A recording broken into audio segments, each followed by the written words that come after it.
सर्वांना शुभ मध्यान.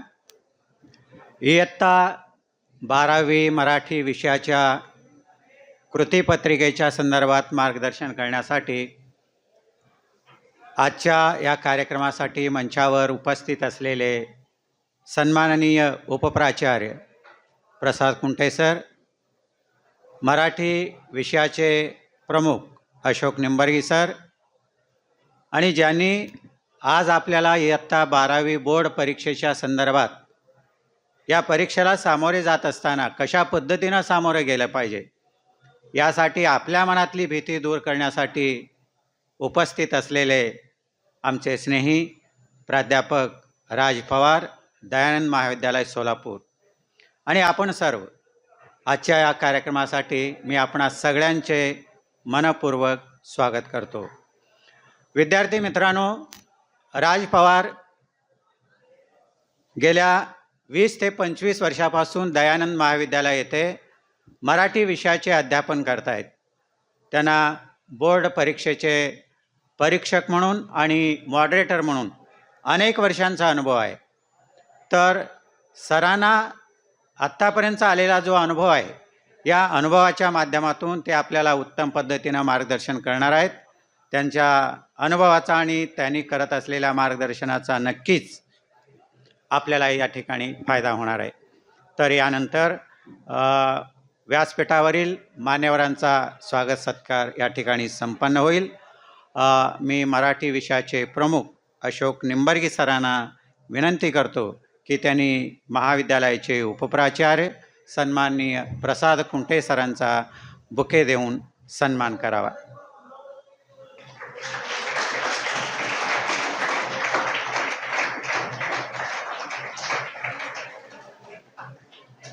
धन्यवाद सर.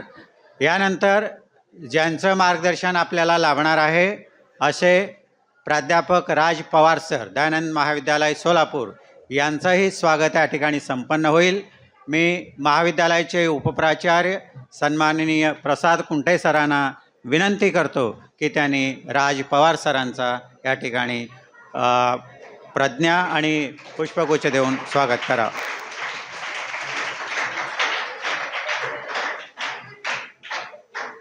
धन्यवाद सर.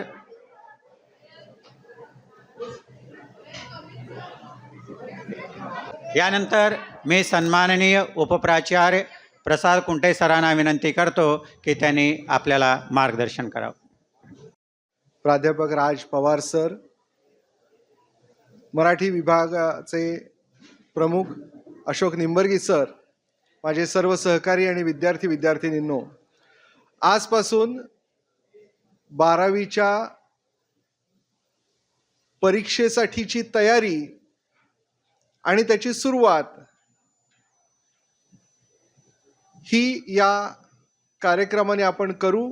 आत्तापर्यंत आपण जो काही अभ्यास केला त्या अभ्यासाला आता मूर्त रूप देण्याची वेळ आली आहे आणि ती मूर्त रूप देण्याची वेळ आपल्याला या मार्गदर्शनाने आणखी यशापर्यंत नेणार आहे हे नक्की. आजचं जे सत्र आहे हे सत्र आपल्या मराठी विषयासाठी कृतीपत्रिके संदर्भात आयोजित केलं आहे हे आपल्या सगळ्यांना माहिती आहे.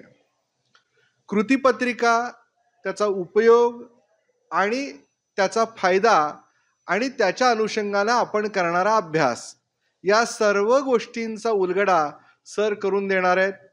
त्यांच्या आत्ताच प्राथमिक ओळखीमध्ये सरांनी त्यांच्याविषयी सांगितलंय. आणखी तुम्हाला सांगायचं माझं असं की आता 12वीच्या अभ्यासाला खरी सुरुवात होईल. कारण ज्यावेळेला आपण एखाद्या कृतीपत्रिका मार्गदर्शन सत्राचं आयोजन करतो त्यावेळेला आपल्याला आपलं मन जागं करत असतं की अरे आता अभ्यास करायला हवा. आणि या अभ्यासाची सुरुवात कुठल्या ना कुठल्या दिवसापासून सुरुवात करायची. ती आजपासून जरी सुरू केली तरी उत्तम यश मिळेल हे नक्की. मनात ज्या ज्या शंका असतील, मनात जे जे असेल ते त्या विषयासंदर्भात जरूर सरांना विचारा. आपल्याला त्या शंकांचं निरसन नक्की केलं जाईल. पण मनात आता कुठली गोष्ट ठेवू नका आणि जर एखाद दुसरी कुठली गोष्ट तुम्हाला विचारायची असेल कृतीपत्रिकेबरोबर प्रश्नपत्रिके संदर्भातली, तरी मोकळेपणाने विचारा. इव्हन असंही विचारलं तरी माझी हरकत नाही, सर किती कमीत कमी वेळेत जास्तीत जास्त मार्क मिळवून देण्यासाठी आम्हाला कशा पद्धतीने अभ्यास करायला हवा. आपण जसे प्रश्न विचाराल, जे मनात आहे ते विचाराल, त्याची उत्तरं सर देतील एवढं नक्की. याचं कारण त्यांचा अनुभव आणि त्यांची मेहनत आणि त्यांचा शिकवण्याचा अनुभव या तिन्ही गोष्टींना आपल्याला इथं उलगडून दाखवणार आहेत सर. आपल्याला जे काही मार्गदर्शन करतील ते शांत चित्ताने, व्यवस्थितपणे आणि नोट्स सहित लिहून ठेवा. कारण आत्ता जरी शिकवताना लक्षात राहिलं तरी ते नंतर आठवेलच असं नाही. त्यामुळे जी काही एखाद दुसरी गोष्ट आपल्याला महत्त्वाची वाटतेय ती लगेच नोट डाऊन करा, की ज्याचा फायदा आपल्यालाच पुन्हा अभ्यास करताना नक्की होणार आहे. पुन्हा एकदा सरांना मी धन्यवाद देतो की आमच्या कॉलेजच्या विनंतीला आपण मान देऊन आलात आणि आमच्या मुलांसाठी हे चर्चासत्र देण्याचं मान्य केलं. पुन्हा एकदा महाविद्यालयात आपलं स्वागत आणि आपल्याला मनपूर्वक धन्यवाद. मी आपल्याला विनंती करतो की आपण आपलं चर्चासत्र इथे सुरू करावं. धन्यवाद.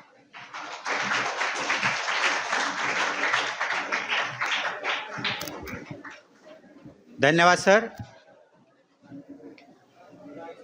सुरू हो.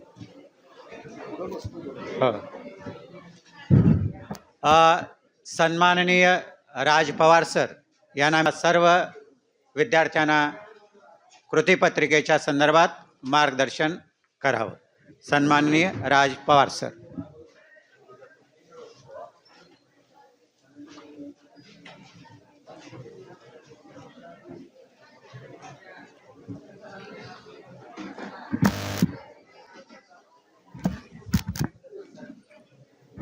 हॅलो.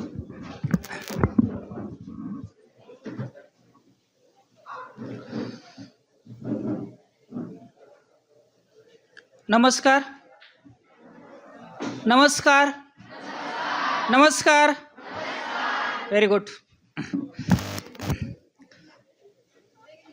खरंच मी तेवढा मोठा माणूस नाही आहे, कारण माझ्यासमोर सगळे हे माझे गुरु आहेत आणि गुरूंच्या सहवासात राहायला कुणाला आवडत नाही आहे. निंबर्गे सर, कुंटे सर, माझे मित्र पवार सर, साहेबांना निंबर्गे सर, खरोखरच खूप आनंद झाला की मी या संस्थेमध्ये येऊन आपल्यासाठी 1-2 गोष्टी बोलू शकतोय. म्हणून ह्यांच्या ऋणात राहायला मला आवडेल. मी त्यांचे काही आभार मानणार नाही. त्यांचा आशीर्वाद माझ्या पाठीशी सदैव आहे आणि त्या आशीर्वादाचंच पुण्य आज मला या ठिकाणी मिळतं. याच्यापेक्षा दुसरा आनंद कुठला असू शकतो.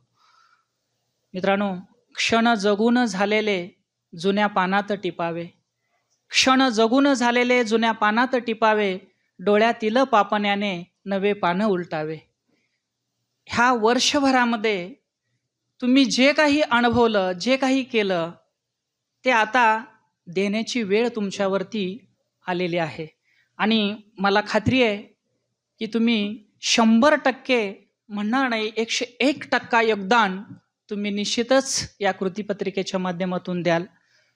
मला अपेक्षा आहे की तुम्ही खरंच आपण जो विषय निवडला मराठी, त्याच्यामध्ये खरंच आपण सुखी आहोत का विचार करायला वेळ पडतो. आपण जगतो का हाही फार मोठा प्रश्न आहे. इतिहासामध्ये एखादी घटना घडली की त्या घटनेशी आपण एकरूप होऊन खरंच ती कृती करतो का. मराठीमध्ये एखादा गद्य उत्तर असो, एखादा पद्य उत्तर असो, त्या लेखकाच्या, त्या कवयित्रीच्या भावनेत आपण पूर्णपणे समरस देऊन झोकून करतो का, तर केला पाहिजे. हा त्या निमित्ताने व्याख्यानाचा विषय लक्षात ठेवा.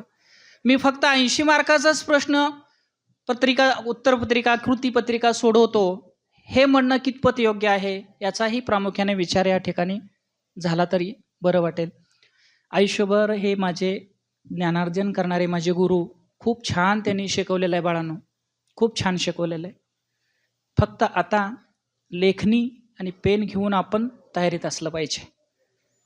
तर आज कृतीपत्रिकेनुसार आपण कसं पुढं जायचं आहे, टाईम मॅनेजमेंट कशी करायची आहे, याचाही प्रामुख्याने आपण अभ्यास करूया. जर तुमच्या काही शंका असतील, तुमचे काही प्रश्न असतील, तर जरूर या ठिकाणी तुम्ही मला विचारू शकता. कारण गेली 15 वर्ष माझ्याकडे 1,500 पेपर येतात. सरांना माहिती आहे, सर पण तेच काम करतात, मीही तेच काम करतोय. माझ्या गुरूंनीच माझं नाव सुचवलेलं होतं की त्यांना मॉडरेशन आलेलं होतं, पण कसं काय चुकून माझ्याकडे ते आलं मलाही माहीत नाही. आणि पहिली घटना, तो आशीर्वाद मी आल्यालाच गुरूंच्याकडून घेतला आहे. मला काही वाटत नाही, बरं वाटतं की आपली माणसं आपल्या संगे असतात. आणि ह्यातला जो आनंद आहे ना, तो आयुष्यात पैशात त्याची तुलना करता येत नाही. असो, मी त्यांचा ऋणी आहे. विषयाला सुरू करण्यापूर्वी आपल्याला 80 मार्काची प्रश्नपत्रिका, कृतीपत्रिका सोडवायची. थोडंसं तुमचं गोंधळ दूर करतो. कृतीपत्रिका आणि प्रश्नपत्रिका, बोर्डाला काय सुचलं मला माहीत नाही. इतर विषयांच्या बाबतीत प्रश्नपत्रिका असते, मग मराठीलाच का कृतीपत्रिका? कदाचित प्रश्न पडला असेल. कृती करणं, पत्रिका जे आपण आता जसं लग्नपत्रिका आपण म्हणतो, डिटेल्स माहिती त्याच्यामध्ये असते, बरोबर आहे ना. कुठली एखादी घटना, जर तुमचं नाव तुमच्या पत्रिकेत घरच्या लग्नामध्ये नसेल तर तुम्ही किती गोंधळ घालता रे, बरोबर ना. मग आपल्याला इथं गोंधळ नाही घालायचा, तर आपल्याला चांगल्या पद्धतीनं लिखाण करायचे, खाडाखोड न करता लिखाण करायचे. आणि कृतीपत्रिका एक आदर्श कशी असावी हे आपल्याला या ठिकाणी या व्याख्यानाच्या निमित्ताने पाहायला शिकायचं आहे.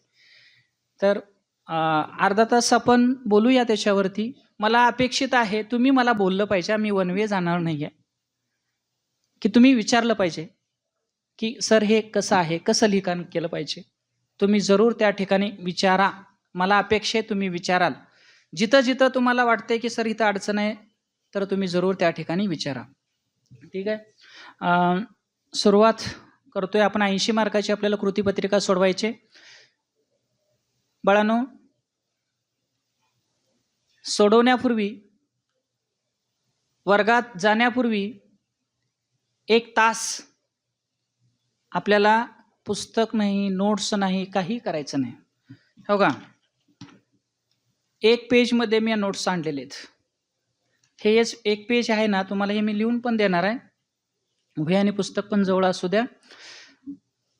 फक्त तेवढंच करा. एका पेजवरतीच तुमच्या नोट्स आहेत. आणि आपल्याला 90 अबाव दॅन 100 पैकी 100 मार्क्स क्रॉस करायचे आहेत. म्हणजे 100 पैकी 100 सुद्धा मार्क मिळवता येऊ शकतात. हे फक्त आपल्या डोक्यात आता आणायचं आहे की मी हे मराठी विषयामध्ये 100 मार्क मिळवू शकतो. सरांनी मला चांगलं गाईड वर्षभर केलेलं आहे आणि ते आपल्याला करायचे. बस आत्मविश्वास ढळू द्यायचा नाही. Brain does not know but eyes cannot see. जे डोक्यात येतं ते डोळ्याला दिसत नाही. अजून पेपर आपला 10 फेब्रुवारीपासून परीक्षा सुरू होते. आता ते आपल्या डोक्यात आहे का? नाही. आता आपल्या डोक्यात काय की चांगला अभ्यास करून आपल्याला पुढं जायचं आहे. पुढं जायचं म्हणजे नेमकं काय करायचं आहे की मला जास्तीत जास्त कसे मार्क्स मिळवता येतील या दृष्टिकोनातून आपण प्रयत्न करायचे. ओके, ठीक आहे. तयार आहात? मग 80 पैकी 80 मार्क मिळवायचेत. माझा पहिला प्रश्न तुम्हाला आहे, 80 मार्क मिळवण्यासाठी काय करावं लागतं? तुमचं मत काय आहे? अभ्यास म्हणजे नेमकं काय करायचं आहे? तुमच्या मनातले हे गैरसमज दूर करतोय, तो अभ्यासाचाच भाग आहे. 80 मार्क मिळवायचे म्हणजे मला अभ्यास करायचा. मग अभ्यास करायचं तर नेमका काय करायचं? तुम्हाला काय वाटतं? टॉपिक समजून घ्यायचं. अजून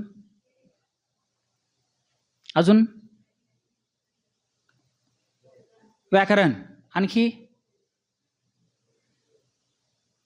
तुम्हाला एक जाता जाता मंत्र देतोय, ज्याला जीवनामध्ये 3R म्हणतात. 3R. रीडिंग म्हणजे वाचणे, वाचलेलं लिहिणे, रायटिंग.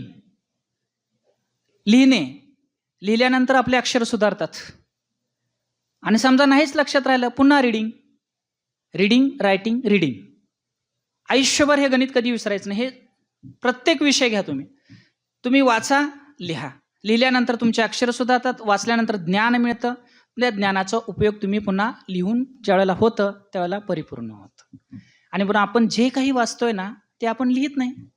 मला वाटतं सर कोरोनापासून विद्यार्थ्यांचं लिखाणच बंद पडले.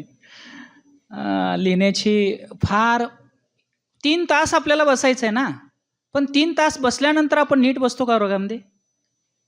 ह्याला हे प्रश्न विचार, त्याला ते प्रश्न विचार. ह्याचं उत्तर काय रे, त्याचं उत्तर काय रे. किती आपण गोंधळ घालतो ना. आपण जगतो, आनंद आहे, जगा आणि जगलंच पाहिजे. खूप सुंदर जीवन आहे, जगलंच पाहिजे. शेवटी मी त्याच्याकडे येतोय थोडे 1-2 मिनटं. सुरुवात करतोय. कृती क्रमांक 1 आपल्याला हा जो विभाग 1 गद्य लिहून घ्या तुम्ही. 80 मार्काची प्रश्नपत्रिका आहे. सर आहे का? हां ठीक आहे, चालतंय सर, तुम्ही म्हणाल तसं.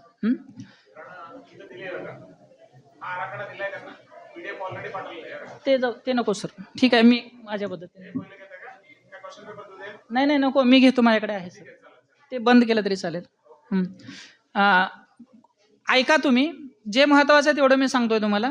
त्याच्यामध्ये विभाग 1 गद्य आपल्याला 20 मार्कासाठी आहे आणि वेळ आपल्याला 40 मिनिटं द्यायचे. वेळ पण सांगतोय तुम्हाला, फक्त तेवढं लिहून घ्या.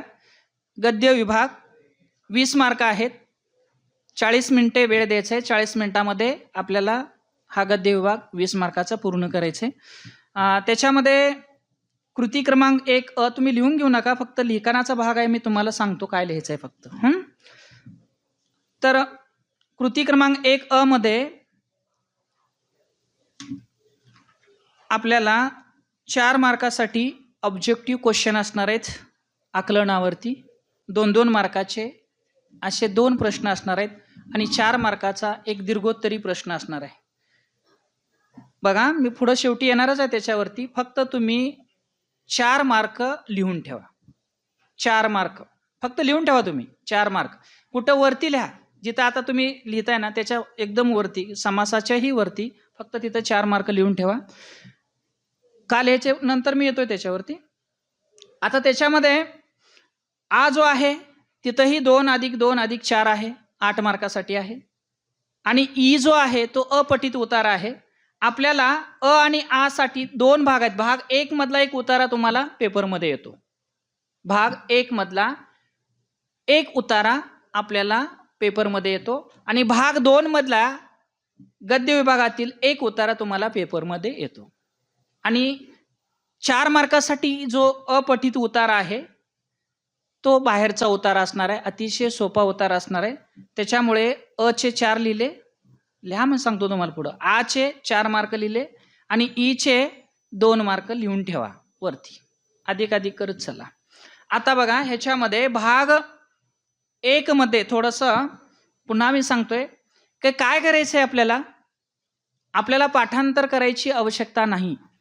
आपण काय करतो, मोठमोठे दीर्घोत्तरी प्रश्न पाठ करत बसतो, तर त्याची गरज आपल्याला नाही. लक्षात घ्या, आपल्याला काय करायचं आहे, गद्य उतारा, लेखकाचं नाव, कुठला गद्य उतारा आहे, गद्य उतार्याचं नाव, आणि कुठल्या काव्यसंग्रहातून घेतलाय, कुठल्या पाठ्यपुस्तकातून घेतलाय, तेवढंच फक्त आपल्याला करायचं आहे. आता तुम्ही काय करायचं सांगतो की भाग 1 मध्ये गद्य उतारे किती आहेत. गद्य उतारे किती आहेत बघा, मी सांगतो तुम्हाला. वेगवस्था आहे, आयुष्य आनंदाचा उत्सव, वीरांना सलामी, किती आहेत, 4 आहेत का किती आहेत भाग 1 मध्ये.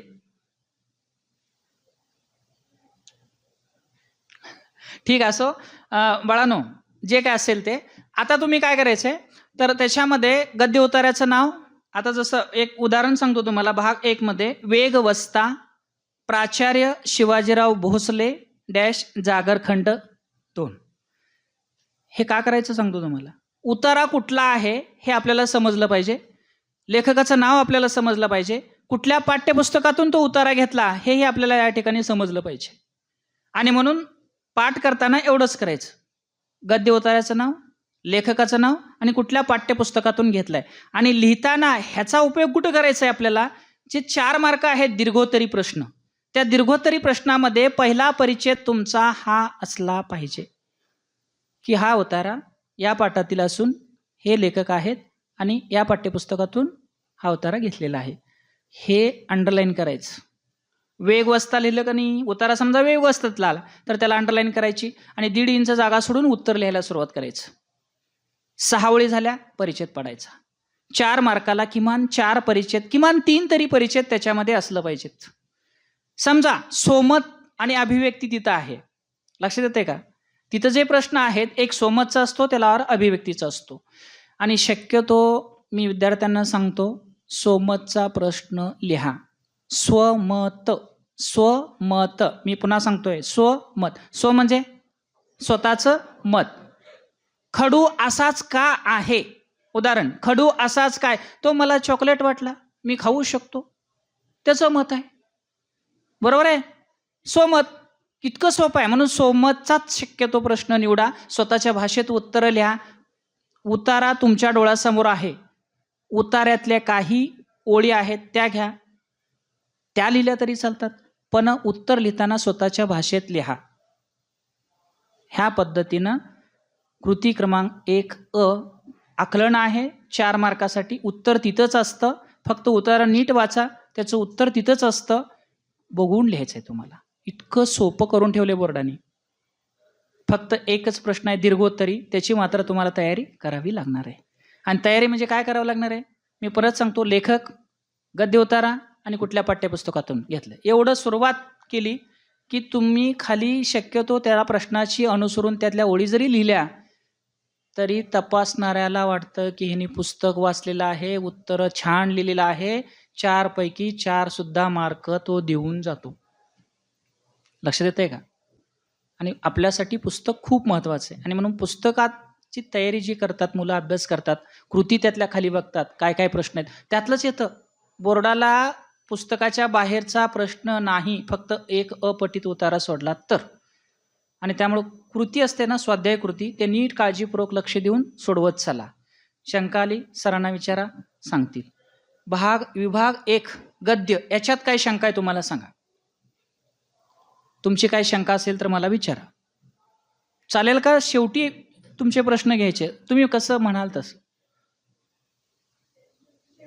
शेवटी घ्यायचे. बरं, ठीक आहे. विभाग 1 गद्य झाला. विभाग 2 पद्य विभाग आहे. तिथं आपल्याला भाग 1 मध्ये काही कविता आहेत, भाग 2 मध्ये पण कविता आहेत. आता सेम तिथं तीच पद्धत आहे, फक्त इथं कृती 2 मध्ये आकलन जे आहे ते 4 मार्काचं आहे. तिथं वरती 4 2 2 लिहिले ना, तिथं 4 लिहा. आणि 4 मार्क जे आहेत ते ब्रॉड क्वेश्चन, दीर्घोत्तरी प्रश्न आहे. त्याच्यामध्ये सेम तीच पुन्हा कविता तुम्हाला एकच येते बरं का. दोन्ही विभागामध्ये कुठलीही कविता येऊ शकते आणि कविता अतिशय सोप्या आहेत, अतिशय सोपे. 11वी पेक्षा 12वीचा अभ्यासक्रम खूप सोपा आहे. तुम्ही बघा, रीडिंग केलं असेल, गेल्या वर्षी 11वीचा बी तुम्ही अभ्यास केलाय, पण त्याच्यापेक्षा 12वी अतिशय सोपं आहे, इतकं सोपं आहे. आता बघा, रोज मातीत कविता किती सोपे आहे रे. शेतकऱ्यांच्या जीवनाविषयी निगडीत, सहज तुम्ही त्याच्यात लिहू शकताय. त्यानंतर रे थांब जरा आषाढ घना, पावसाचं वर्णन आहे, किती छान आहे ते पण कविता. त्यानंतर रंग माझा वेगळा, अतिशय गझल आहे, किती सोपं आहे ते, छान लिहिता येते. त्यानंतर विंचू चावला, भारूड आहे, सोपं आहे. त्यानंतर समुद्र कोंडून पडलाय, लहान मुलांचं काय अस्तित्व असतं हे त्याच्यात सांगितलेलं आहे. त्यानंतर आरशातली स्त्री, स्त्रीचं व्यक्तिमत्व, स्त्रीला कसा संदेश देते, लहानपण असेल, लग्न झाल्यानंतर तिची अवस्था कशी असते, इतकं छान सुंदर सांगितलंय. बाळांनो, तुम्ही जे करताय ना, समरस त्याच्याशी झालं पाहिजे. आरशातील स्त्री बोलते म्हणजेच मीच बोलते आहे असं समजून जर केलं तर तुम्हाला लवकर कळू शकतं, अन्यथा नाही. लक्षात येते का? एकूण कविता इतक्या सोप्या आहेत. आणि तिथं सुद्धा सेम तोच पॅटर्न करायचा आहे आपल्याला. कवितेचं नाव, कवयित्रीचं नाव आणि कुठल्या काव्यसंग्रहातून ते घेतलेलं आहे हे पाठपरिचयात आहे. तुम्ही नीट बघा, पाठपरिचयात आहे ते कुठल्या काव्यसंग्रहातून घेतलंय, कवीचं नाव, कवयित्रीचं नाव, कुठल्या काव्यसंग्रहातून घेतलंय ते आहे. त्याचा सुद्धा आपल्याला 4 मार्काच्या क्वेश्चनमध्ये, कृतीमध्ये लिहिताना उपयोग करायचे. विभाग 2 पद्य हे 16 मार्कासाठी, वेळ फक्त 35 मिनिटे लिहून ठेवा. वेळ 35 मिनिटामध्ये आपल्याला हा प्रश्न सोडवायचा आहे. त्यानंतर हा जो आहे 4 मार्काचा 4 ओळींचा अर्थ लिहा. कवितेच्या 4 ओळी तिथं दिलेल्या असतात. एक कविता तुम्हाला पूर्ण पेपरमध्ये येतेच, ती सोडून बाकीच्या ज्या कविता आहेत त्यातले कुठलंही कविता येऊ शकते. त्याच्यामध्ये ओळींचा अर्थ लिहा. 4 ओळी असतात, 4 मार्कासाठी असतात. पण तिथं सुद्धा लिहिताना फक्त ओळीचा अर्थ लिहायचा नाही. तिथंही तुम्हाला कुठल्या कवितेतल्या त्या ओळी आहेत तर तिथं नाव लिहिता आलं पाहिजे कवितेचं, कवित्रेचं नाव लिहायचं. तेच मॅथड आपल्याला तिथंही वापरायचं आहे. त्याच पद्धतीनं 4 मार्काचा प्रश्न सोडवायचा आहे, लक्षात घ्या. त्यानंतर ही आहे काव्य सौंदर्य किंवा रसग्रहण. बऱ्याच वेळेला म्हणते की रसग्रहण म्हणजे काय प्रकार असतं आणि काव्य सौंदर्य म्हणजे काय प्रकार असतं. वर लिहिले काव्य सौंदर्य आणि खाली लिहिले वरील ओळीतील भाव सौंदर्य स्पष्ट करा. मुलं बरेचशा शंका विचारतात, ही काय भानगड आहे काव्य सौंदर्य आणि भाव सौंदर्य? अर्थ एकच आहे. त्यातला तुम्हाला समजायला पाहिजे. काय समजलं तुम्हाला तेच लिहायचंय. कवीला अभिप्रेत असणारा अर्थ काय तोच लिहायचा आहे. रसग्रहण, त्याला और आहे रसग्रहण. भल्या भल्यांना जमत नाही, तुम्ही ते प्रश्न निवडू नका. मी स्पष्ट सांगतो. रस किती रस आहेत? साहित्यामध्ये 9 रस आहेत. मराठी साहित्यामध्ये भरतमुनींनी लिहिलेले 9 रस आहेत. मग या 9 रसांचा प्रत्यय दररोज आपल्याला कुठल्या ना कुठल्या गोष्टीत येतच असतो. शृंगार रस, वीर रस, करुण रस, हास्यरस, बिभत्स रस, भयानक रस, रौद्र रस आणि शांत रस. 9 रस आहेत. आता हे सगळ्या रसांचं काम आहे. सगळे रस काम करतायत. मग त्या रस काय करतात? त्या कवितेतला अभिप्रेत असणारा अर्थ, उपमा, अलंकार, रूपक हे वापरून कसं लिहिता येईल त्याच्यासाठी ते रसग्रहण आहे. ज्ञानेश्वरींच्या प्रत्येक ओबीमध्ये शांत रस येतोय. म्हणजे असं तुम्हाला तुमच्या भाषेत त्याची उत्तरं लिहावी लागतील. म्हणून शक्यतो रसग्रहण टाळा. सरळ आपण काव्य सौंदर्य हा शब्द निवडायचा. काव्य वाचल्यानंतर मनाला कुठला आनंद होतो इतकं सोपं आहे. उत्कट भावनेचा उत्स्फूर्त उद्रेक म्हणजे काव्य. ममाट उद्रेक म्हणजे काय असं उधळून देणं असं नाही आहे.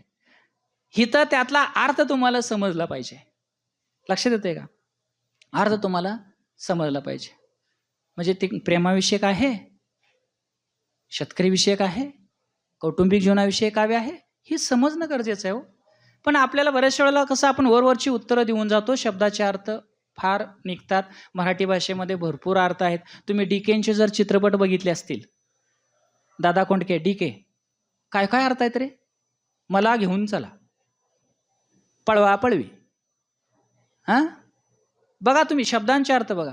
आता आपण वर ढगाला लागली कळ, पाणी थेंब थेंब गळ, गाणं आहे. पण ढगाला कळ केव्हा? तुम्ही विचार ना, खोलात जावा ना, अंतरंगात शिरा ना. ढगाला कळ कधी लागते? जमीन तापते, बाष्पीभवन होतं, वर जातं, त्याचं ढग बनतात आणि पुन्हा जमिनीला पाण्याची गरज असते, मग पाऊस कोसळतो. आपण अर्थ वेगळा घेतो. असं म्हणजे अर्थ समजून घ्या. कन्सेप्ट एकदा क्लिअर झाली ना, तुमचं उत्तर छान तयार होतं. म्हणून कवितेतला गर्भितार्थ शोधायला शिका. कवीने काय म्हटलंय, आपल्याला काय नेमकं लिहायचं आहे हे कळता आलं पाहिजे. आणि ती फार मोठी गरज आहे. मग त्याच्याशी आपण कधी समरस होणार? मीच तिथं आहे. फॉर एक्झाम्पल, रोज मातीत कल्पना दुधाळ मीच आहे. मग मला शेतातलं काय काम माहीत नाही, मला करता आलं पाहिजे. म्हणजे छोट्या छोट्या गोष्टीत आनंद भरभरून आहे त्याच्यामध्ये, कवितेमध्ये. ते काव्य शोधा, बघा तुम्हाला किती आनंद मिळतो. आणि मग ते काव्य सौंदर्य, भाव सौंदर्य तेच आहे. अभिप्रेत असणारा अर्थच तो आहे की तुम्हाला जे समजलं ते त्या ठिकाणी लिहिता आलं पाहिजे. समजा तेवढं काही करता आलं नाही, पण कविता ओळखता आली, लिहा. त्याच ओळी पुन्हा लिहा, त्याच कवितेचं विश्लेषण करा तरी चालते. त्या ओळींचं विश्लेषण जरी केलं तरी तुम्हाला मार्क मिळू शकतात. कारण तिथं सोमत नाही, तिथं अभिव्यक्तीचा एकच प्रश्न आहे, लक्षात घ्या. तिथं आर नाही आहे. त्यामुळे छान लिहा, व्यवस्थित लिहिता येतं, काही अडचण नाही. विभाग 2 पद्य या ठिकाणी झालेलं आहे. परत सांगतोय, अ जे आहे एक पूर्ण कविता आहे. त्यानंतर आम जो आहे 4 ओळी दिलेल्या असतात, त्याचा अर्थ तुम्हाला लिहायचा आहे. ई मध्ये मात्र आर आहे. काव्य सौंदर्य त्याला आर आहे. रसग्रहण एकंदरीत 16 मार्काचा प्रश्न आहे. 35 मिनिटाची वेळ आहे. त्याच्यामध्ये आपल्याला हे संपवायचं हे लक्षात ठेवा. काय 1-2 मिनिट इकडं तिकडं होऊ शकतो. तुम्ही तुमचं टाइम टेबल बदलूही शकता, असं काही नाही आहे. पुढे येतोच मी त्याच्यानंतर. त्यानंतर भाग 1 मध्ये 3 कविता आहेत आणि भाग 2 मध्ये 3 कविता आहेत. बरं का. आता तुम्हाला पेपरमध्ये येण्यासाठी एकच कविता येते, कदाचित भाग 1 मधली येऊ शकेल, भाग 2 मधलीही येऊ शकते. त्यामुळं गोंधळ करायचा नाही, शांत चित्तानं लक्ष एकत्रित पाहिजे, आत्मविश्वास ढळू द्यायचा नाही. ही कविता मला येते, मी करू शकतो. तर या पद्धतीनं भाग 2 पद्य हे संपलेलं आहे. त्यानंतर येतोय पुढं आपण, शेवटी मला तुम्ही विचारात येतं. भाग 2 मध्ये ऑब्जेक्टिव्ह मी तुम्हाला सांगितले 4 मार्क आहेत. त्यानंतर विभाग 3 साहित्य प्रकार कथा, हे 10 मार्कासाठी आहे, 20 गुण आहेत. 20 मिनिटे द्या, 10 गुणासाठी वेळ द्यायचा आहे आपल्याला 20 मिनिटे. आता बघा त्याच्यामध्ये हे इतकं सोपं आहे. कृती क्रमांक 3 त्याच्यामध्ये 2 मार्क आकलनासाठी आहेत, लिहून ठेवा वरती, 2 मार्क आकलनाचे आहेत. त्यानंतर हा जो आहे तो सोमत आणि अभिव्यक्ती दोन्ही असणार आहे तिथं. तुम्हाला तिथं 4 पैकी 2 लिहायचे आहेत. आता ह्याच्यात काय सांगतो तुम्हाला, जो आहे तो उताराच आहे आणि त्याच्यावरतीच प्रश्न आहेत. उत्तर तिथंच आहे, तिथं 4 पैकी 4 मार्क तुम्हाला हक्काचे आहेत, मिळून जातात. उत्तर तिथंच आहे, फक्त तुम्हाला शोधून लिहायचं आहे. इतकं सोपं आहे ते. आलं लक्षात. साहित्य प्रकार कथा, सुरुवात कथेची कशी सुरुवात झाली त्यातलाच उतारा तुम्हाला असतो आणि त्याचीच उत्तर तुम्हाला बघून त्या ठिकाणी लिहायचे आहेत. दुसरा जो आहे, मी बऱ्याच वेळेला सांगतो आपल्याला कथा किती आहेत, किती आहेत कथा, असायलाच 2 कथा आहेत. कथा किती आहेत, 2. शोध आणि गडी आहे का नाही. शोध कथा कोणी लिहिले, वपू काळेने लिहिलेले. कुठल्या कथासंग्रहातून घेतले की मी माणूस शोधतोय. आणि गडी डॉक्टर प्रतिभा इंगोले, अक्षिदाची दाणे. हे 2च कथा. फक्त आपल्याला काय करायचं सांगतो. दुसरी जी कथा आहे गडी, करू नका. का करायची नाही सांगू, का करायची नाही, ऑप्शन आहे ना तुम्हाला. एकच कथा करा. पहिली कथा शोध, बस एकच कथा करायची, तीही शोध. काय त्याच्यामध्ये, 1 रुपयाची नोट आणि त्या भोवती फिरणारी ही पात्र. कथेची नायिका अणू, घडलेले प्रसंग, हॉस्पिटल, डॉक्टर, या सगळ्या घटना आणि टॅक्सी ड्रायव्हर. काय किती छान कथा आहे रे, किती सुंदर अशी कथा आहे, लक्षात ठेवण्यासारखी कथा आहे. काय अस्तित्व असतं बघा. मुलगी कोणाची निघाली शेवटी, टॅक्सी ड्रायव्हरवाल्याची. मग त्याला किती दुःख असेल. प्रवासामध्ये कितीतरी लोक येतात आणि कितीतरी जातात, पण सगळ्यांना घेऊन जाणारा, पहिले तरी पोचवणारा, घरी सुखरूप पोचणारा त्या टॅक्सी ड्रायव्हरवाल्याला काय वाटलं असेल विचार करा. इतकी छान कथा, इतकी सुंदर कथा आहे. आणि मला वाटतं स्त्रीचं व्यक्तिमत्व काय असू शकतं, स्त्रियांनी का शिकलं पाहिजे, स्वतःच्या आयुष्याची 5 वर्षे का मागितली, हे विचार करण्यासारखी गोष्ट आहे बाळांनो. मला एक सांगायचं आहे तुम्हाला, मुलीनं तुम्ही भरपूर शिका, चांगलं शिका. उद्या लाल दिव्याच्या गाडीत या, तुम्हाला सगळे शिक्षक सलाम करतील. कलेक्टर व्हा, SP व्हा, DSP व्हा. ह्यांचं कौतुक करतो म्हणजे तुमचं करतोय अशातला भाग नाही आहे. लक्षात घ्या. एक काळ असा येणार आहे, मी सर बघतो प्रत्येक गावामध्ये जातो काय काय वेळेला व्याख्यानासाठी, किती तरुण मुलं 35-40 वर्षातली भरपूर 31-40 पोरं गावामध्ये भेटतात, लग्नच होईनात सर. पवार सर तुम्हाला माहितीच आहे, फार अवघड झालंय, कठीण झालंय, मुली तयार होईनात बाळांनो, मुली तयार होईनात. मग तुम्ही तसंच झालं पाहिजे ना, मी कलेक्टर होईन, काय नाही होणार, अरे झालं पाहिजे. आजपर्यंत आपल्यामुळं आपल्या पालकांची ओळख आहे. उद्या ताटमानेने जगलं पाहिजे आणि लोक म्हणली पाहिजे ह्या वडिलांचा तो मुलगा आहे, हे म्हणलं पाहिजे. आणि भविष्यात येणारा कालखंड भयानक आहे. आपण बघायला जात होतो, उद्या 4 मुली म्हणतील चला पुण्याला जाऊया, मुलाला बघायचंय.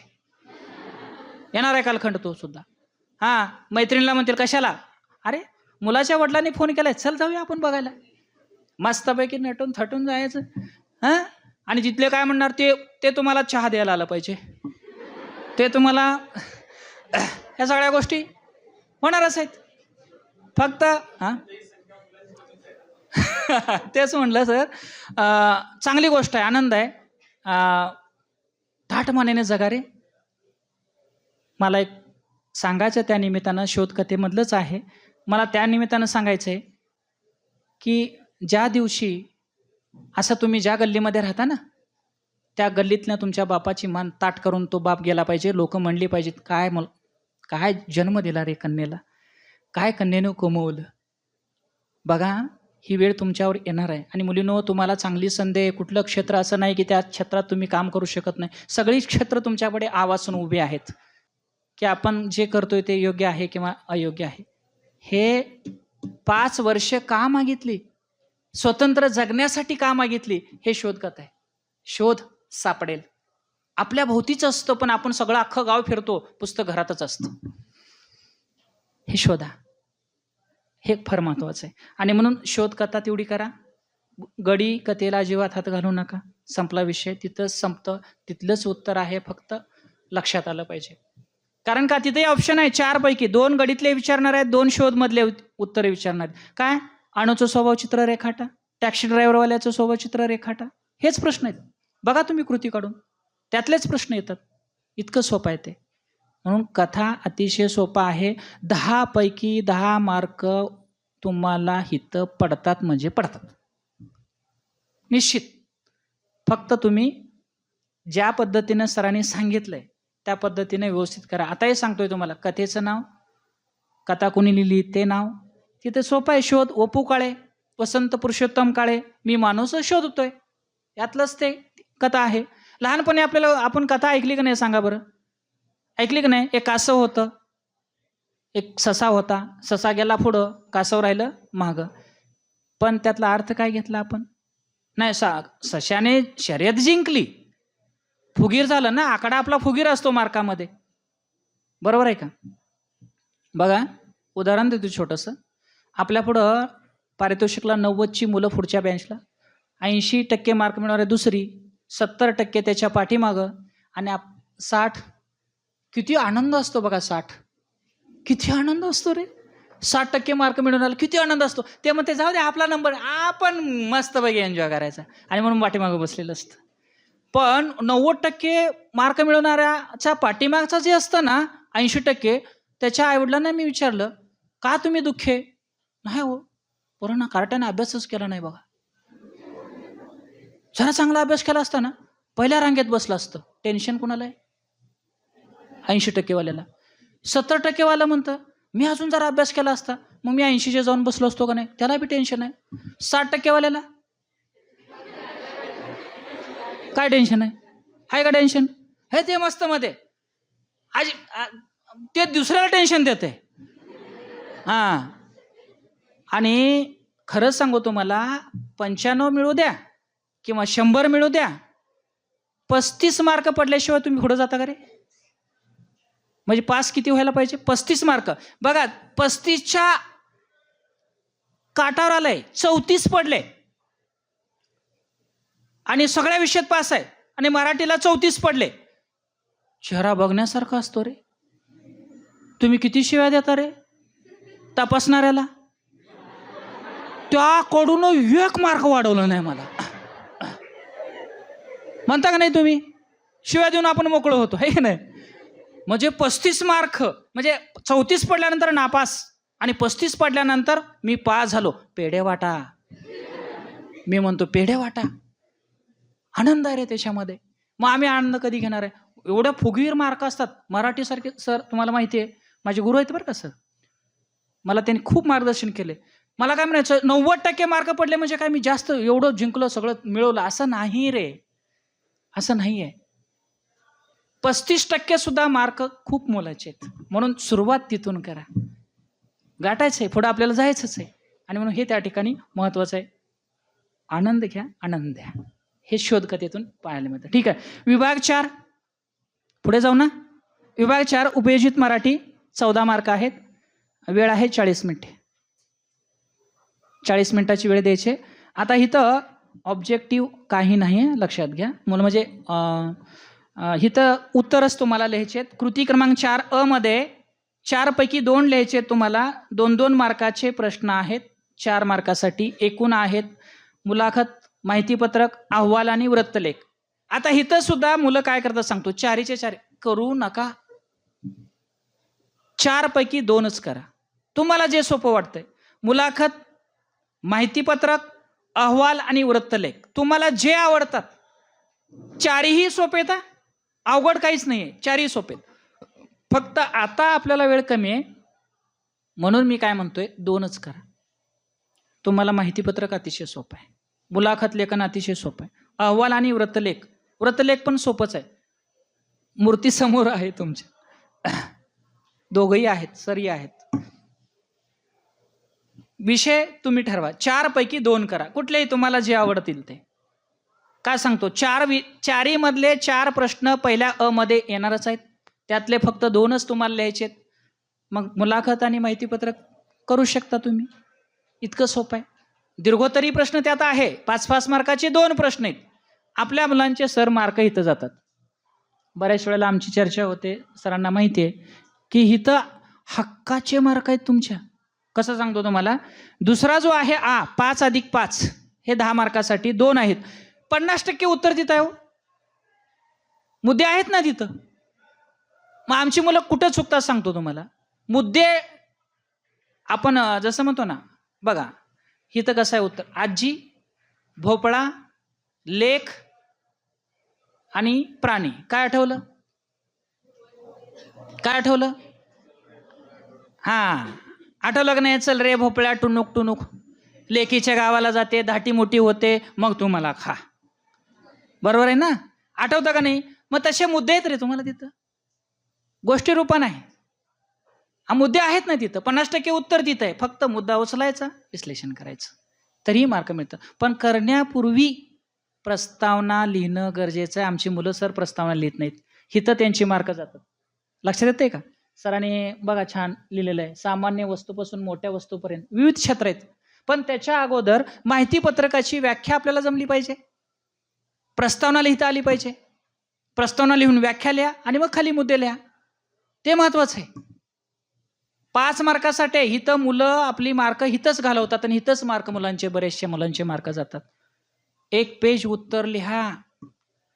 जर तुमचे पेपर, आपण नाव ठेवू नये पण एक तुम्हाला सांगतो त्यातली गमक, जर तुमचे पेपर तपासायला एखाद्या शिक्षकाकडे पडलेच, म्हणजे कुठलाही तो शिक्षक, सायन्स असो, आर्ट्स असो, कॉमर्स असो, त्याची जर तपासताना मनस्थिती चांगली असेल तर तुम्हाला मार्क मिळतील, नाही असं नाही आहे.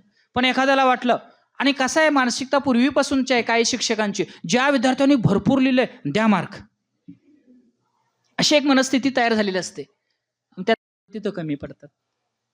लक्षात येते का? सायन्सच्या विद्यार्थ्यांना काय मुद्देशोध लिहायची सवय असते, कॉमर्सच्या विद्यार्थ्याला काय त्याच्यापेक्षा थोडंसं जास्त, आणि कलेच्या विद्यार्थ्याला त्याच्यापेक्षाही जास्त. आहेच आहे, वस्तुस्थिती आहे, नाही नाकारता येत नाही. लिहा, तुम्हाला जसं वाटतंय तसं लिहा, दुसऱ्याचं न बघता लिहा. तुम्हाला त्या मुद्द्याविषयी काय वाटतं हे सांगितलंय, एकदा नीट वाचा. माहितीपत्रक असो, मुलाखत असो, अहवाल असो किंवा वृत्तलेख, इतकं छान उत्तर तुम्हाला लिहिता येतं. काळाची गरज आहे मित्रांनो, भविष्यामध्ये तुम्हाला हे क्षेत्र आ वासून उभं आहे. संतोष सर तुम्हाला सांगितले असतीलच, नोकऱ्या प्रत्येक क्षेत्रात नाही आहेत, पण हे क्षेत्र तुमच्यासाठी खुणावत आहे. कदाचित बोर्डाला वाटला असेल तो अभ्यासक्रम ठेवावा, मुलं शिकतील, चांगली गोष्ट आहे, आनंद आहे. आणि म्हणून हे क्षेत्र तुमच्यासाठी खुणावत आहे. तुम्ही बघा नीट, काळजीपूर्वक त्याचा अभ्यास करा, तिथेही तुम्हाला मार्क मिळून जातील. ठीक आहे, शेवटचा घटक आहे विभाग 5, व्याकरण व लेखन. आता याच्यामध्ये व्याकरणामध्ये सगळ्यात बघा, व्याकरण व लेखन. व्याकरण म्हणजे 10 मार्काचं व्याकरण आहे आणि लेखन म्हणजे निबंध लेखन, हे 10 मार्काचे. याच्यासाठी आपल्याला वेळ द्यायचा आहे 40 मिनिटे. किती?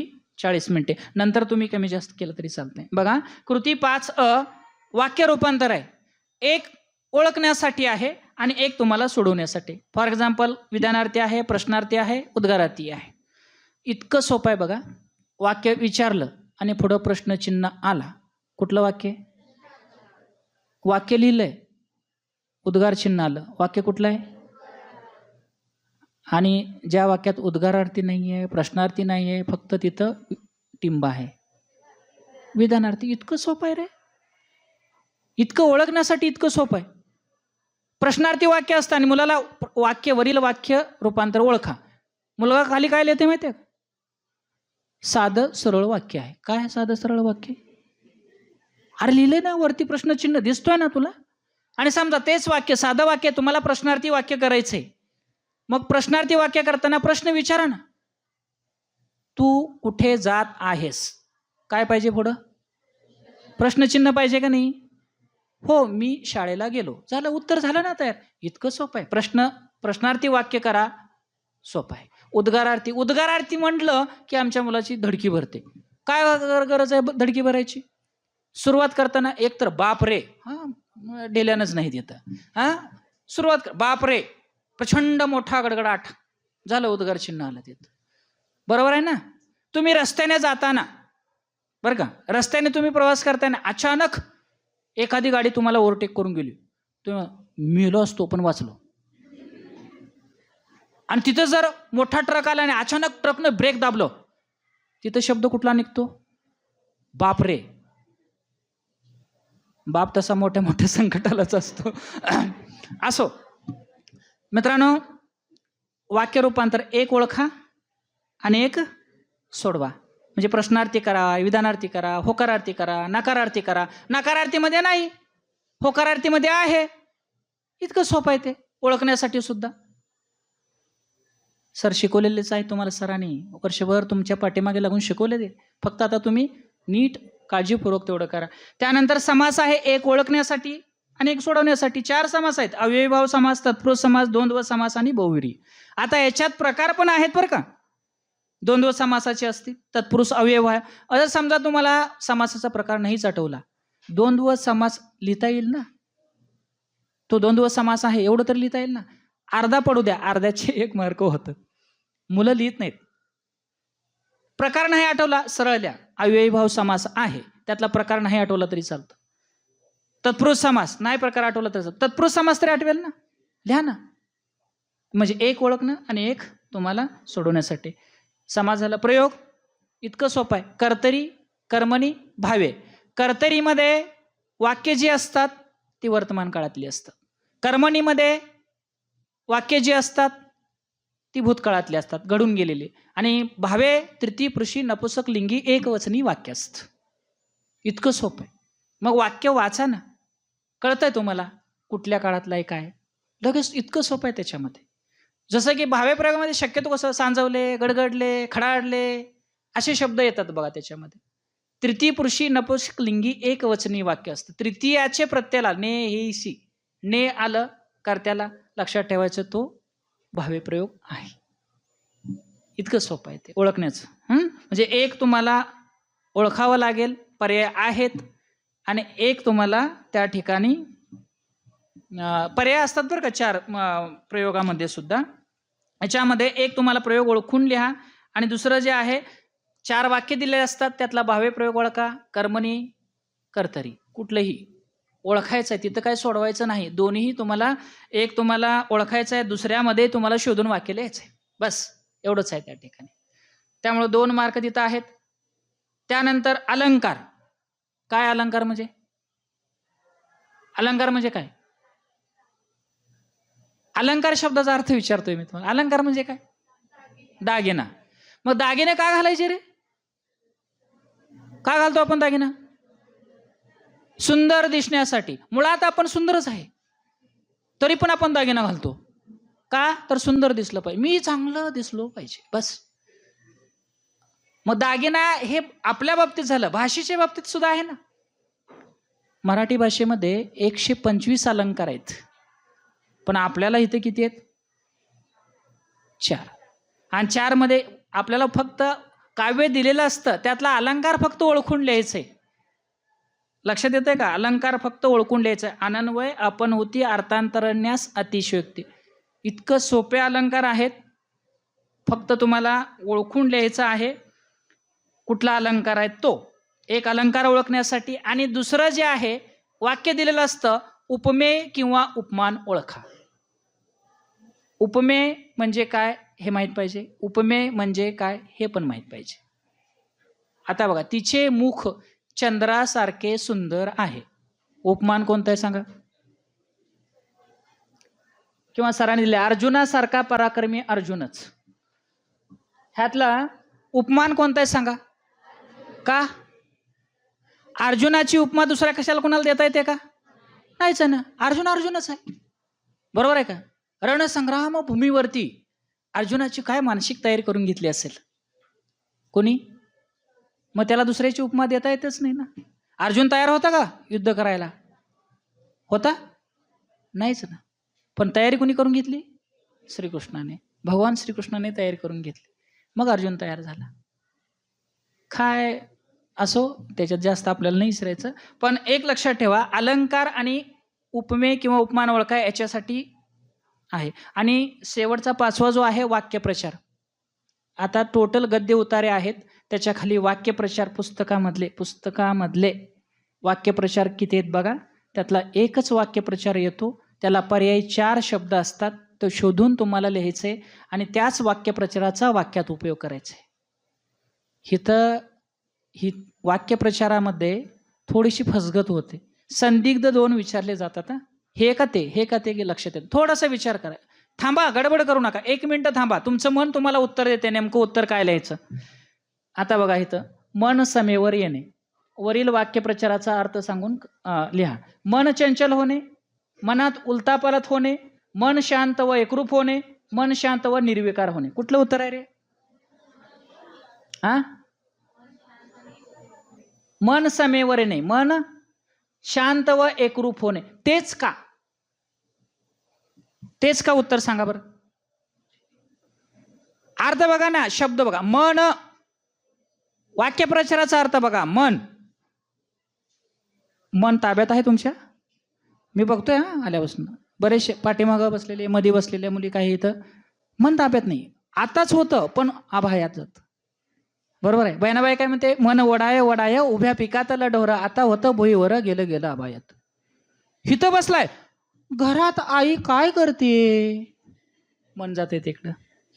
मन समेवर, पुढं शब्द बघा. समेवर, सम सारखा, समान. बघा मग मन शांत आणि एकरूप कधी होतं? मनासारखी गोष्ट घडल्यानंतर. मनासारखी गोष्ट कधी घडते? एखाद्या गोष्टीकडे तुम्ही शांत चित्तानं बघाल, ऐकाल तेव्हाच ना. बरोबर आहे का? बरोबर आहे ना हे बाळ? बरोबर आहे का? असो, लक्षात आलं तुम्हाला? आणि त्याचाच वाक्यात उपयोग तुम्हाला खाली करायचा आहे. आता इथं काय चुकतंय सांगतो तुम्हाला. सर थोडंसं खाली करा. मन समेवर येणे. आता मन समेवर येणे जे आहे ना, तो वाक्यात आला पाहिजे. वाक्य रूपांतर करत असताना तो शब्द तिथं आला पाहिजे. अर्थ नाही, तो शब्द तिथं आला पाहिजे. मन समेवर येणे, तो शब्द तिथं वाक्यात रूपांतर करताना तो तिथं आला पाहिजे. आलं लक्षात? वाक्यप्रचाराचा अर्थ तुम्हाला कळता आला, पण वाक्यात उपयोग करताना तो शब्द तिथं आला पाहिजे. ठीक आहे? तर या पद्धतीनं हे लक्षात ठेवा. आणि शेवटचा प्रश्न आहे निबंध लेखनाचा. आता बघा, हे खूप महत्वाचं आहे. आता तुमच्या शंका इथं उपस्थित होणं साहजिक आहे, घेऊया आपण ते. लेखन हा विषय खूप महत्वाचा आहे. आता इथं काय करायचं सांगतो. 4 प्रकारचे 4 निबंध तुम्हाला विचारले असतात.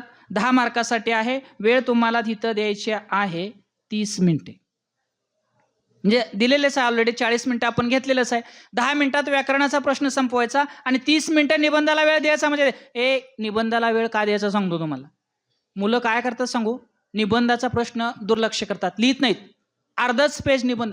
3 पेज निबंध लिहायचा म्हणजे लिहायचा. किती? 3 पेज. 10 परिच्छेद पाडायचे. 10 परिच्छेद पाडायचे म्हणजे 5 ते 6 वेळे झाले की परिच्छेद पाडायचा. मानसिकता होतं रे तपासणाऱ्याची. तुम्ही कायच नाही लिहिला की निबंधाला मार्क पडत नाहीत. पण निबंध लिहिताना या गोष्टी खूप महत्त्वाच्या आहेत. मनी आलं पाहिजे, वाक्प्रचार आलं पाहिजे, सुविचार त्याच्यात आलं पाहिजे. जर एखादी तुम्हाला गोष्टीनं सुरुवात करायची असेल तर गोष्टीनं करू शकता. कवितेच्या स्वरचित 4 ओळी असतील किंवा एखाद्या कवीच्या असतील, त्यांनी तुम्ही त्या ठिकाणी सुरुवात करू शकता. निबंध लिहिताना ह्या गोष्टी पाळायच्या म्हणजे पाळायच्या. साखळी तुटता कामा नये. पहिल्या परिच्छेदामध्ये आता वर फॉर एक्झाम्पल विषय तुम्ही नाही दिले, ठीक आहे. वर्णनात्मक, थांबा सर, राहू द्या. नाही राहू द्या सर, राहू द्या. नको, ते वरचेच घ्या सर, वरती घ्या. निबंधाचं आता तुम्ही जे काढलं होतं ना ते घ्या. हा राहू दे. वर्णनात्मक निबंधामध्ये काय, फक्त एका ओळीत आपण बघू. वर्णन म्हणजे कशाचं वर्णन करायचंय? आता समजा तुम्हाला निबंध पडला, कोणता निबंध? सोलापूर जिल्ह्यातला किल्ला. काय किल्ल्याचं वर्णन करता आलं पाहिजे ना, वर्णनात्मक मध्ये वर्णन करायचं आहे त्याच्यामध्ये. इतकं सोपं आहे. तुम्हाला जे वाटलं तर तुम्ही त्याच्यात लिहू शकता. व्यक्तिचित्रणात्मक हिथं काय फसगत होते सांगतो. व्यक्तिचित्रणात्मक निबंधामध्ये हे लिहायला अतिशय सोपं आहे. माझी आजी, माझी आई, माझे शिक्षक, 4 ओळी निबंध लिहिला आईविषयी. माझी आई सर निबंध पडला आज सर 4 ओळी निबंध लिहितात. हो झालं, आईचं महत्व कळालं 4 ओळीमध्ये. हा काय लिहितो रे आपण आईविषयी? 4 ओळीमध्ये. माझी आजी 4 ओळीमध्ये. माझे शिक्षक 4 ओळीमध्ये. करा ना तयारी. लहानपणापासून आठवा. ज्याने आम्हाला गम भणं शिकवलं ते शिक्षक तुम्ही आठवा. ज्याने आम्हाला आयुष्यात कलाटणी कशी मिळते हे आम्हाला शिकवलं ते शिक्षक आठवा. पहिले गुरु आपले आई वडीलच आहेत रे, त्यांचं लिहा ना अगोदर. त्यानंतर शाळेत शिकवणारे, त्यानंतर समाज हा गुरुच आहे फार मोठा. किती अनुभव येतात. भरपूर लहानपण आठवा, तुमचं उत्तर तयार होतं. व्यक्तिचित्रण लिहायला अतिशय सोपं लिहिता येऊ शकतं. आत्मवृत्तात्मक निबंध हिथं एक फसगत होते, मी सांगतो लक्षात घ्या. हिथं प्रथम पुरुषी एकवचनी निबंध लिहायचा असतो. प्रथम पुरुषी म्हणजे मीच शेतकरी आहे. आमची मुलं सर काय लिहितात बघा निबंधामध्ये, शेतकऱ्याच्या आत्मवृत्त विचारलं ना, मुलं काय करतात, मी शेतकऱ्याच्या गावी गेलो, शेतकऱ्याने ते सांगितलं आणि मग मी ते लिहिलं. नाही ना. आत्म म्हणजे काय? आत्म म्हणजे काय सांगा? आत्म्याशी आत्मा आहे ना. कुठं आहे? कुठं आहे आत्मा? हो ना, शरीरामध्ये आहे. आता तुम्ही सांगता ना बोट कुठं आहेत म्हटल्यावर दाखवू शकता ना, हे बोट आहेत, डोळे दाखवू शकता. आत्मा कुठं आहे? शरीरामध्ये आत्म्याचं स्थान कुठं आहे बघा, आपल्याला माहित नाही. तुझं असे तुझं पाशी, परंतु तू जागा चुकलाशी. कुठं आहे आत्म्याचं स्थान? क्लू देतो तुम्हाला. स्त्री कपाळी कुंकू कुठं लावते? बरोबर आहे. बरं, झपाटलेला चित्रपट बघितला?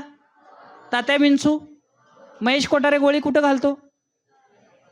इथंच ना. मग आत्मा कुठं आहे? 2 भुवयांच्या मध्ये इथं आत्मा आहे, लक्षात घ्या. म्हणजे इथं देव आहे, तुम्ही टिंकली गंध लावता, स्त्री कपाळी कुंकू लावता, इथं हे महत्वाचं आहे. आत्म्याशी फारकत घ्यायची नाही. आत्मा कुडीचं लागलं भांडानं, कुडी म्हणते आत्म्याला निघ माझ्यातून. घरादाराचं लागलं भांडानं, घर म्हणते दाराला निघ माझ्या. जाईल का रे ते? नाही ना. म्हणून आत्म्याशी कधी स्वतः लिहा. आत्म स्वतः शब्दातच अर्थ आहे. आत्मवृत्त तुमचंच तुम्हाला सांगायचं त्या ठिकाणी. मी शेतकरी आहे, मी शेतात काम करतो, मला हे अनुभव आले, मला कुठं कुठं काय काय झालं, हे तुमचं स्वतःच लिहा ना. मी शेतकरी आहे बस. आत्मवृत्तात लिहायला सोपं आहे, पण तिथं स्वतःच मी शेतकरी आहे असं समजून वर्णन आहे. कल्पना प्रधान खूप छान लिहितात मुलं रे. कल्पनेला सोयर भरारी मारू द्यायचं आहे इथं. कल्पना म्हणजेच कल्पना. वास्तव आणि कल्पना फरक. आता इथं काय वास्तव सांगा बरं. पवार सर व्याख्यान घेत आहेत, मी पाहतोय, हे काय झालं? वास्तव आहे ना.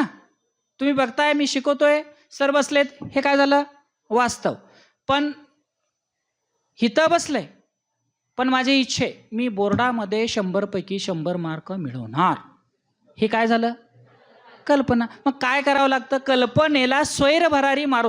काही मुलं लग्न नसताना स्वप्नात सगळ्या गोष्टी पूर्ण करतात. झालं कल्पना. बरोबर आहे का? स्वप्नामध्ये गाडी, बंगला, नोकर, चाकर. कुठं? स्वप्नामध्ये. काही मुलांनी स्वप्न अगोदरच पूर्ण करून घेतले. असो, म्हणजे कल्पनेला स्वैर भरारी मारू दिलं, तो निबंध तयार होतो. ठीक आहे, विषयावरती या. शेवटचा आहे वैचारिक निबंध. वैचारिक निबंधामध्ये विचार करायला भाग पडतं. बरोबर आहे का? विचार करायला भाग पडतो. आपण काय करू? विचार करून करून डोकं थकून गेलं. कधी होतं? एखादी गोष्ट नाही कळत, विचार करून डोकं थकलं, मेलेलं बरं. नको नको हा संसार, नको हे शिक्षण, मेलेलं बरं. मरताय. तुम्ही किती जरी विष पिऊन मरायला गेला, तुम्हाला कोणीतरी येतं, वाचवतं, हॉस्पिटलमध्ये नेतं, ॲडमिट करतं, डॉक्टर सगळा इलाज करतो, वर पोलीस स्टेशन येतं, पोलीस विचारतात का मारायला गेला होता. कोण सांगितलं रे सगळं एवढं करायला? किती लोकांना त्रास द्यायचा? मरण्यासाठी आहे का? मरण्यासाठी? 90 मार्क नाही मिळाले, एकाला 80 मिळाले आणि एकाला 90 मिळाले. एकाच घरात दोन, 80 मिळाले एकाला आणि एकाला 90 मिळाले. 80 वाला काय म्हणतो, तुला मी बघून घेतो. म्हणजे बघून घेतो म्हणजे अरे 90 मार्क मिळाले, चांगला अभ्यास केला, मिळाले ना. मग तुम्ही असं म्हणत नाही अजून तू चांगला केला असता, अजून तुला चांगला मिळेल. अरे त्याला आधार द्या ना. पण आपलं तसं होत नाही. आपलं कसं आहे, स्वतःच ठेवायचं झाकून, दुसऱ्याचं बघायचं वाकून. नका करू, चुकीचं आहे ते, नका करू, उपयोग नाही त्याचा. विचार करणं, विचाराला भाग पाडणं. ए बाळानं, खडू असाच काय, खोल जावा ना, त्याचे साचा बघा, गोल आकार बघा. हो का, तुम्हाला मोती मिळवायचं आहे, समुद्राच्या खोल तळाशी गेल्याशिवाय तुम्हाला मोती मिळत नाही. स्वाती नक्षत्राच्या एका जलधारेचा थेंब शिंपल्यामध्ये पडतो, ते शिंपलं नदी समुद्राच्या खोल तळाशी जातं आणि त्याचा मोतीबिंदू बनतो. मग आपल्याला मोतीबिंदू बनायचं आहे, शिंपलं बनायचं आहे, पावसाचा थेंब बनायचं आहे का काय बनायचं आहे? विचार करा, विचार करायचे, हे गरजेचं आहे मुलांनो. आणि म्हणून वैचारिक निबंधामध्ये विचाराला खूप मोठं स्थान असतं. म्हणून तुम्ही कसा विचार करता त्याच्यावरती अवलंबून आहे. तर अशा पद्धतीनं निबंध लेखनाचा हा प्रश्न इथं संपतोय. सर प्रश्न उत्तर घेऊया. हां ठीक आहे. बरं, तुमच्या काही शंका असतील, काही प्रश्न असतील तर तुम्ही मला जरूर विचारा. काही प्रश्न असतील तर जरूर विचारा. ए बाळानो, अभ्यास म्हणजे पाठांतर नव्हे. 90 मार्क मिळवले म्हणजे मला चांगले मार्क मिळवले असं तुम्ही मनातही आणू नका. मग कुठं झाला? जेलमध्ये. तुम्हाला जेलरने एखादी नोटीस काढली, चला तुमचं काम संपलं, जेलमध्ये चला. अरे ह्याचा जन्मच जेलमध्ये झाला रे. आणि जन्म होण्या अगोदर सुद्धा मारायला टिपले होते. दुःख होतच ना. तिथून कुठे गेला? गवळ्याच्या घरी. तिथंही त्याला गवळणी भेटल्या, तिथनंही तो बाहेर पडला. राधा भेटली, मीरा भेटली, त्यांनाही सोडून तो स्वतःची द्वारका नगरी त्यांनी वसवली. आणि हे सगळं करत असताना तुम्हाला आठवतंय का बघा, श्रीकृष्णाने गोवर्धन एका बोटावरती उचललं होतं, अंगठी, करंगळीची अंगठी, बरोबर आहे ना. अरे कशाला इंद्राची पूजा करताय? गोपिकांना सांगितलं इंद्राची पूजा करू नका, आपण चला असं करूया की गोवर्धन पर्वत उचलूया. आणि तोच श्रीकृष्ण दोन्ही हाताने बासरी वाजवतोय, दोन्ही हात घट्ट आहेत. अरे नात्यामध्ये हे प्रेम घट्ट असलं पाहिजे, हे शिकायला मिळतं त्या बासरीवरून. आणि करंगळीवर जो उचलला तर युद्धामध्ये खरी मर्दांगीन ताकद युद्धामध्ये दाखवायची असते. हे श्रीकृष्णानं शिकवले आपल्याला आणि ते आपल्याला आता इथं करायचंय. जाता जाता एकच देणाऱ्याने विंदा करंदीकरांची एक कवितेनं शेवट करतो. माझ्या ह्या सगळ्या गुरूंनी खूप छान तुम्हाला दिलंय बघा. बाळानो, देणाऱ्याने देत जावे, घेणाऱ्याने घेत जावे, घेता घेता एक दिवस देणाऱ्याचे हात घ्यावे. हात म्हणजे हात तोडून नाही घ्यायचा. हिरव्या पिवळ्या माळावरून हिरवी पिवळी शाल घ्यावी, सह्याद्रीच्या कड्याकडून छातीसाठी ढाल घ्यावी, वेड्या पिशा ढगाकडून वेडे पिशे आकार घ्यावे, रक्तामधल्या प्रश्नासाठी पृथ्वीकडून होकार घ्यावे, उसळलेल्या दर्याकडून पिसाळलेली आयाळ घ्यावी, भरलेल्या भीमेकडून तुकोबांची माळ घ्यावी. हे तुकोबा आहेत. तुम्हाला खूप खूप शुभेच्छा. जाता जाता तुम्हाला परीक्षेबद्दल खूप खूप शुभेच्छा देतो. आणि मित्रांनो रडत बसायचं नाही, लढत बसायचं. लढा, संघर्ष करा आणि त्याच्यातून आनंद मिळवा. तुम्हाला परीक्षेच्या खूप खूप शुभेच्छा. मला या ठिकाणी माझे गुरु निंबर्गे सर, संतोष पवार सर, साहेबांना निंबर्गे सर, आता शेडगिदे सर नाही आहेत, त्या सगळ्यांनी तुम्हाला खूप छान शिकवलं आहे. त्यांचे आशीर्वाद तुमच्या पाठीशी आहेत. एकच मिनिट, ए बाळ, जाताना एकच मिनिट, परीक्षेला जाण्यापूर्वी फक्त कुठल्याही मंदिरमध्ये जाऊ नका. घरात आई वडील आहेत, त्यांच्या पाया पडून जावा. वडील असतील वडिलांच्या पाया, आई असेल आईच्या पाया पडा. आईच्या पाया पडल्यानंतर तुम्हाला आशीर्वाद काय देते? चल माझं सगळं आयुष्य तुला देऊन टाकलं, जग तू. आणि वडील म्हणतो लढ, मी तुझ्या पाठीशी आहे. हे दुसरीकडे कुठे मिळत नाही, मंदिरमध्ये जाऊन मिळत नाही. घरातच आई वडील आहेत, त्यांचं दर्शन घेऊन जावा. पेपर तुम्हाला किती टॉपचा जातो बघा, तुम्ही सगळे प्रश्न सोडवाल. आणि हसत खेळत जावा, आनंदाने जावा, रडत नाही, आनंदाने जायचं, हसवायचं मुलांना, त्यातच खरा आनंद मिळू शकतो. ठीक आहे, धन्यवाद. मला बोलल्याबद्दल खूप आभारी आहे.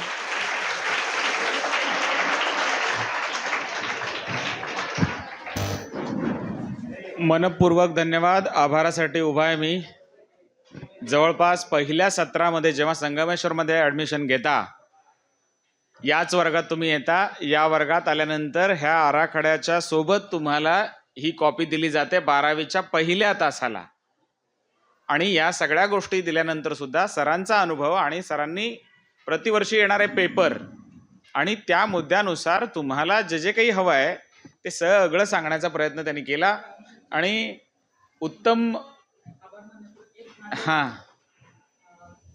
मराठी विषयामध्ये सर आपल्या आशीर्वादाने एक शब्द दादाचा बोलून जातो. मला ईश्वराने बोला बोला इकडे बोला. माझी एक इच्छा नाही, राज्यामध्ये माहीत नाही मुलांना, बक्षीसाठी आपल्याला करायचं नाही, पण केळकर पत्रकार आहे, त्यांनी 1,01,000 रुपयाचं बक्षीस ठेवलंय. शासनाचं 10,000चं बक्षीस आहे. मला वाटतं संगमेश्वर कॉलेजमधून एवढं छान शिकवलंय तुम्ही. हे बक्षीस ह्या वर्षी राज्यामध्ये संगमेश्वर कॉलेजमध्ये आणायचं.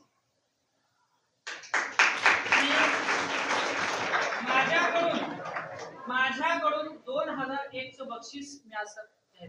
धन्यवाद धन्यवाद. हे तुम्ही घेऊन जायचं आणि सरांची लगेच आपण ती प्रक्रिया करून घेऊया. तर सरांनी 2 बक्षिसं सांगितली की एक न.ची. केळकर स्मृती पुरस्कार आणि राज्य शासनाचा मंडळाचा बोर्डाचा जो पुरस्कार आहे तोही 10,000चा पुरस्कार आहे. ती एक आठवण करून दिली. आणि पहिल्या येणाऱ्या इयत्ता 12वीच्या बोर्ड परीक्षेमध्ये मराठीमधून पहिल्या येणाऱ्या विद्यार्थ्याला त्यांच्या स्वतःकडनं 2,000चा पुरस्कार यंदाच्या वर्षापासून ते देत आहेत. त्यामुळं तुम्ही यात समरसून आमच्यात सहभागी झालात आणि आमच्याही मुलांना हसत खेळत आणि त्यांच्या जवळचं सांगत खूप छान मार्गदर्शन केलं. याबद्दल मनपूर्वक आभार, मनपूर्वक धन्यवाद संगमेश्वर संकुलाच्या वतीने.